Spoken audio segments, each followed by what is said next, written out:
Would you recognize an icon before it became an icon?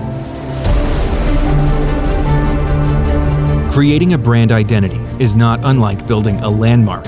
Each is a major undertaking in its own way. And seeing how they looked as a work in progress can give us a whole new appreciation of the final product. In this video, we'll see another round of lost logos, unfinished uniforms, and a series of sketches for NHL events that never happened. Every one of them leftovers from top-tier design projects. Let's root out some more unused artwork right now as Outtakes presents NHL Prototypes 5, The Lost and Found.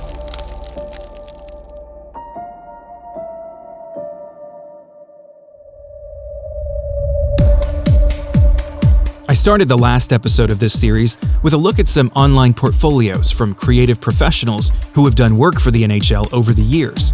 There's more where that came from coming up. But first, we'll begin with another great spot to uncover unused jerseys: eBay. If you keep tabs on the auction site long enough, you might stumble upon a retail prototype, just like these unused black third jerseys I'm about to show you. First up, the Minnesota Wild. They've been a mainstay of my NHL Jersey Watch report for a few years now, always rumored to be in the mix for a new third jersey, and yet always without one in the end. In 2019, Michael Russo of The Athletic reported the Wild were due to launch a new third jersey, but scrapped it after a disappointing TV camera test. So what is a TV camera test anyway? When new jerseys or uniform combinations are in development, a couple of players will suit up and skate around the ice to see how well the jersey reads on video.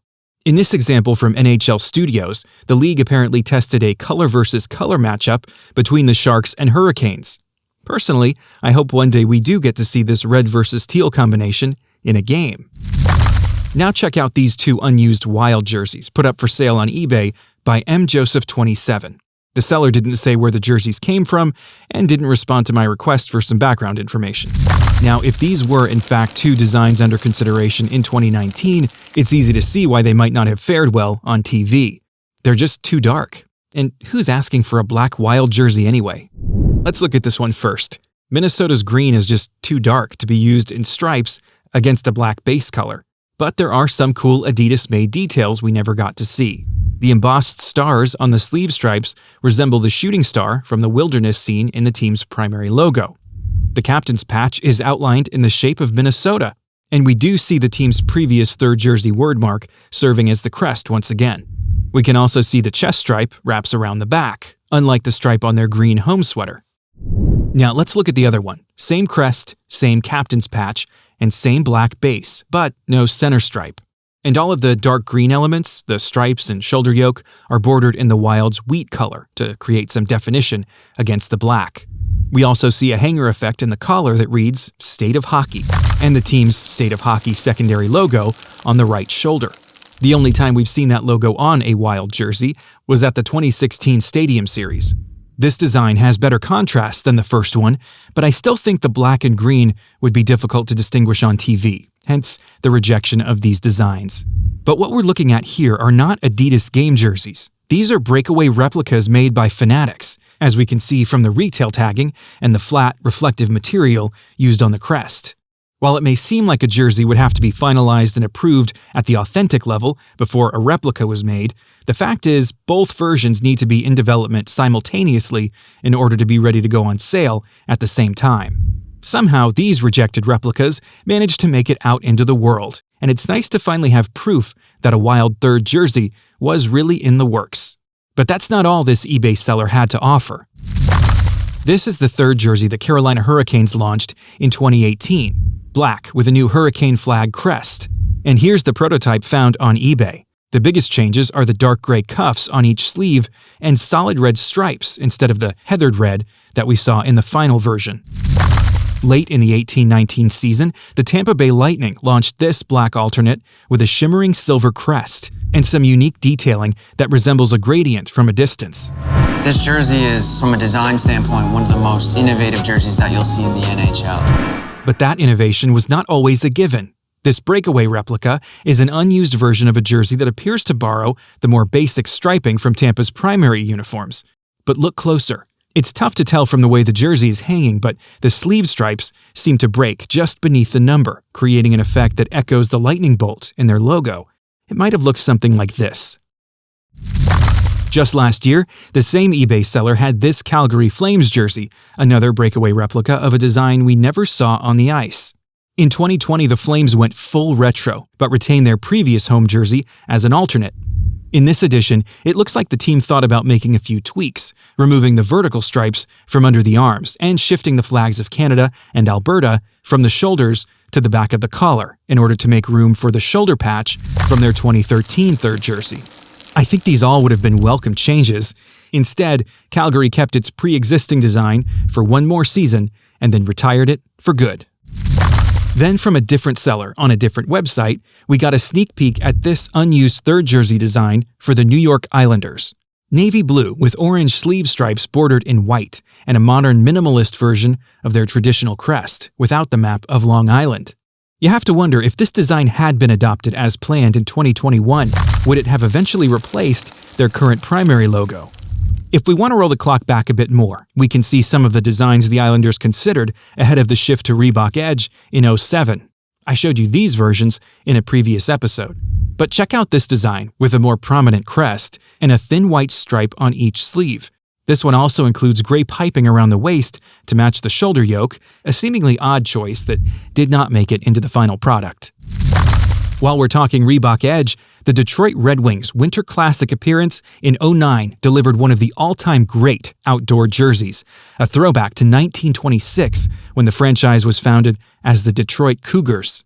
It's hard to picture them wearing anything else for that game, but this prototype design recently surfaced on eBay. It was produced in August of 2008, according to the tags, about 4 months before the big game. Based on a design from 1927, it was likely rejected for being too similar to the throwback worn by the Wings in 91-92 for the NHL's 75th anniversary. And now that we're talking Winter Classic, let's take a look at some other unused NHL event branding. I want to circle back to some designer portfolios now. Jeff Eagles featured prominently in the last Prototypes episode, and there was still more of his work I didn't get around to showing. The bad news is he recently redesigned his website and cleared out a lot of his old NHL work. The good news, I managed to capture most of it before the purge. So about a decade ago, when the NHL was preparing to launch the Stadium Series, Jeff was there leading the Reebok design team that developed those distinctive jerseys, chrome crests and all. And his portfolio featured slides from a pitch deck that reveals some of the design process. The Stadium Series mission, Future Forward, with the goal to get viral. They were clearly aiming for jerseys that would capture the imagination. Concept 1 was called Blockout and featured tonal color palettes, varying shades of red and blue seen here on these Devils and Rangers uniforms, with some extra detail on the pants, and a remixed diagonal crest for the Rangers, conceived of long before the Reverse Retro collection. Novel, but not really mind-blowing. Just wait. Concept 2 was called Thaw, which is probably the last thing you want to see on an NHL rink, but it took the traditional theme of horizontal stripes and switched it up, with vertical elements along the torso, sleeves, and even socks. The concept also introduced chrome logos and numbers, but neither of these crest designs ended up in use. The third and final concept was nicknamed Cryo and proposed a sublimated design built on a fractured ice mosaic. This option utilized the angled sleeve stripes and numbers that we saw in the final design. The deck went on to show how this ice mosaic pattern would have been implemented into fan gear, and then the biggest surprise. It turns out Reebok designers developed jerseys in this cryo style, not just for the 7 teams taking part in the 2014 Stadium Series, but for all 30 NHL teams. I'm not sure how that would have worked, but it's fascinating just the same. Another pitch deck on Jeff's website revealed some unused uniform concepts for the 2016 All-Star Game in Nashville. Concept 1 was named Glow and used only black, gray, and yellow, no white, with really interesting sleeve designs. Concept 2 was Liftoff and kept the black and yellow jerseys but added white for more definition. Concept 3 was called Marquee and was the closest to the final uniform design, which ended up incorporating more yellow accents. Another slide in that deck also showed off the cresting options, including the use of reflective material that never made it onto the jerseys. A year after that, Jeff led the team developing the new Addy Zero uniforms for Adidas. They created a brand guide and established a modular design approach to get buy-in from all 31 teams. As part of this massive undertaking, a promotional video was created, one you've probably seen me use in other videos. The jersey at the center of it is black with a tonal NHL shield on the crest, outlined in neon orange. This was apparently intended for use as an All-Star jersey, possibly at the 2017 game in LA, maybe as a pre-launch preview, like the one we got for Reebok Edge in 2007. The jersey in the video was made in Canada, but Aesthetics viewer Ryan DeRocco managed to pick up an Indonesian-made version with some early unused Addy Zero branding and the same perforated numbers as the video version. This tag dates the jersey to August 2016, so what makes me think it's All-Star related? Well, check out this ghosted Eastern Conference patch on the left shoulder. This was probably an authentic retail prototype from Adidas for a design that never got NHL approval. Definitely a one-of-a-kind item. Sticking with the All-Star theme, let's revisit another longtime NHL design partner. Fan Brands is often tapped to develop big event branding, as they were for the 2019 All-Star Game in San Jose. The square symbol with rounded corners took its cue from Silicon Valley itself, designed to mimic an app icon, complete with a year resembling a notification badge. The colorful trail behind the zooming puck was called the Tech Wave and went through several iterations and color variants. But that's not where the idea started. In these drawings, we see much more traditional All-Star concepts built around shark fins and aquatic themes. As the tech motif was developed and refined with a variety of container shapes, we can see how it begins to look more like the final design. But if you like a little shark fin in your All-Star logo, just roll the clock back to 1997 when San Jose hosted for the first time. This logo was the work of longtime Sharks logo designer Terry Smith. An older version of his website featured a slightly different take on the waves around the fin, and there was also this alternative treatment in an entirely different color scheme. And just like in 2019, there was a tech-focused design exploration, but this one went unused. And lastly, Terry showed off one of the most eccentric NHL All-Star logo concepts I have ever seen, retaining some of the tech elements, along with a bold depiction of a Mesoamerican character wielding a hockey stick. I'd love to hear the backstory on that design someday. Even though '97 was the Sharks' first time hosting, they were originally awarded the 1995 NHL All-Star Game, and this logo was printed on everything from pennants to pucks before a lockout ultimately led the whole event to be canceled. But that story is not unique in NHL history. It happened again a decade later when Atlanta was set to host the 2005 All-Star Game, with this logo in place. That time, the entire season was canceled. The following year, in 2006, Phoenix had been scheduled to host the All-Stars, but the new CBA barred the NHL from holding an All-Star game in a year where the players were participating in the Olympics. Atlanta eventually did get to host in 2008, and then the team moved to Winnipeg 3 years later. Meanwhile, the Coyotes, after 17 years, still have yet to get a makeup date. But there's more to the story of the Phoenix game that didn't happen. The Reebok Edge uniform system launched in 2007, but these prototype jerseys were being developed for 2006 and might have been worn if that game had taken place. And they used these E and W shoulder patches, simplified versions of the conference logos that have rarely been used over the years. In a promotional video for Reebok Edge, both jerseys are briefly seen in the background of a shot where designers are at work on the 2007 All-Star uniforms, and this video hides even more unused ideas. While showing off the white Eastern Conference jersey, we can see the back is adorned very differently from the final version or from any All-Star uniform. Below the player's name, we see 4 stars. I don't know for sure, but my hunch is that they were intended to count how many All-Star games the player had been to. The numbers are shorter to accommodate that feature and the All-Star Game logo beneath, which is normally on the shoulders. You have to love the creativity that was attempted here, but I am a little disappointed that we've never gotten anything like this for real. When you're talking about big NHL events, few are bigger than the Winter Classic, and just about every year, the league calls on Fan Brands to build out the artwork. Their website displays a host of logo sketches for the many editions of the New Year's Day outdoor game. These pencil drawings provide insight into earlier renditions of each design. During the NHL Centennial, the league put on a one-of-a-kind outdoor game that marked 100 years since its own formation. On December 16, 2017, the NHL 100 Classic brought the Canadiens and Senators together on a stage designed to transport us back in time. The branding was robust and absolutely beautiful, leaving me wondering a little how this timeless style ever went out of style.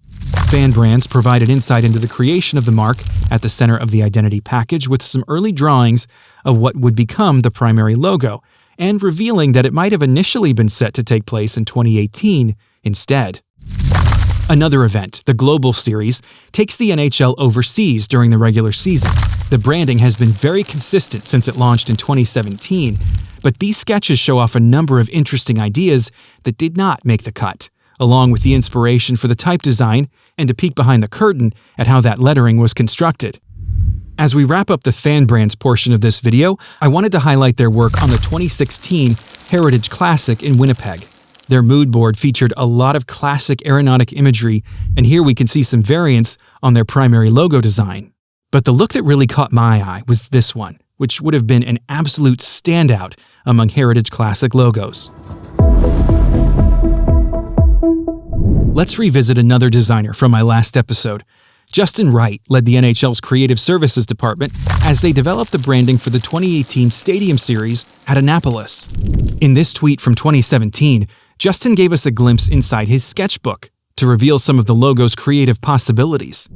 And as we close in on the 10th anniversary of the Stadium Series, let's look into its origin story. In that inaugural series, we saw earlier how Jeff Eagles and the Reebok design team developed the uniforms, but what about the overall event branding? For that, the NHL turned to Torch Creative in Dallas. They had previously designed the All-Star Game logos for 2009 and 2011. Their original version of the 2014 Stadium Series logo incorporated more of a two-tone blue color palette, with a lot less silver than what ended up in the final.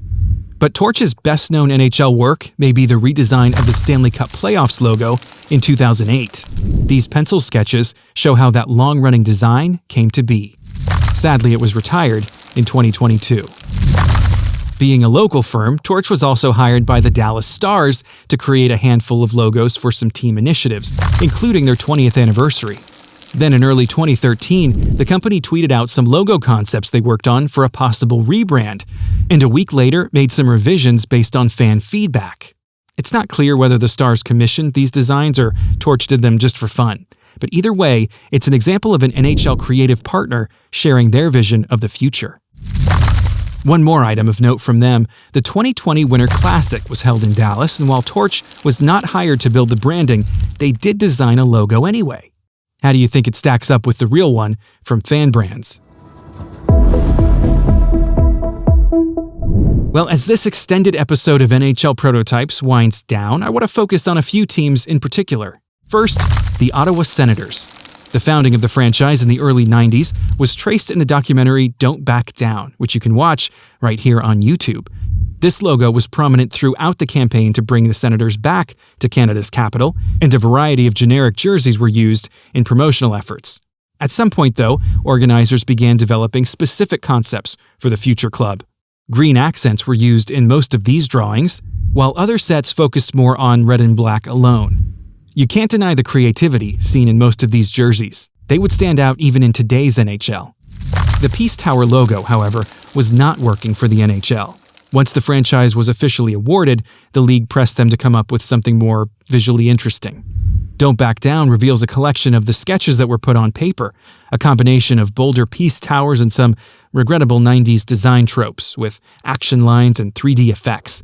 But what caught my eye was this S, looking a bit like the lightning bolt of their expansion sibling in Tampa. Another batch of S logos feels a bit more timeless, but the insistence on shoehorning the Peace Tower in was holding back the brand. Finally, in May of 1991, the Centurion logo arrived in Ottawa and was immediately met with derision and ridicule, a far cry from the way today's fans seem to feel about it. In the case of the Senators, it took decades to see some of these unused designs. In other cases, it's sometimes the unused designs that leak ahead of the official reveal. Take the newest NHL team in Seattle. On July 23, 2020, the Kraken officially revealed their name and logos. Among them was this word mark in their beveled ice blue color palette. But during a hectic release day, this version of the logo showed up as well, reading Seattle Kraken Hockey. But the extraneous word was removed and the color scheme simplified. As the Tampa Bay Lightning geared up to reveal their redesigned logos in 2007, an online leak beat them to the punch. The marks in this graphic were mostly accurate, except for one detail. In the final version of the secondary logo, the top of the lightning bolt did not protrude outside the circle. In wrapping up, we'll stay with Tampa Bay, so I can geek out on my own team a bit. Recently, I got to sit down with a graphic artist who works for the Lightning. Zach Consilla let me in on the story behind some of the unused designs for one of the team's most memorable warm-up jerseys, their Gasparilla crossover. Quick bit of background. The Gasparilla Pirate Festival is a yearly event taking place in Tampa in late January. It's basically a boat parade in which pirates invade the city. It's based on local folklore and has been going on for over a century. Last year, the Lightning decided to blend this pirate theme with their own branding for a special warm-up jersey to celebrate Gasparilla. It was such a big hit they decided to do it again this year, and Zach told me a little about how the second jersey came together. After being a part of witnessing and kind of being behind the scenes of what goes into it, this season I got to be a part of the design process for this year's warm-up jersey. Unfortunately, the designs I'm going to show you guys didn't make final production. But yeah, I'm really excited to show you some of the prototypes and some of the designs. So right here is probably my favorite design, and it combines some elements from a bunch of the seasons in the past. So featured on the crest, we have the Stadium Series word mark, probably one of my favorite word marks that we've had in a long time. So yeah, with this one, it also combines the Stanley Cup winning jersey itself with the striping and the collar. Yeah, this one's definitely one of my favorites. So moving into our second one, we actually have a striping pattern that was inspired by Nick Burton, who's one of my favorite concept designers on aesthetics. I believe he had a black base with the Tampa Bay just horizontal word mark, and it was really, really clean. Really liked it. So I took that striping pattern and kind of used it here. And so unfortunately, yeah, this one didn't make it through, but I thought this one was really sharp.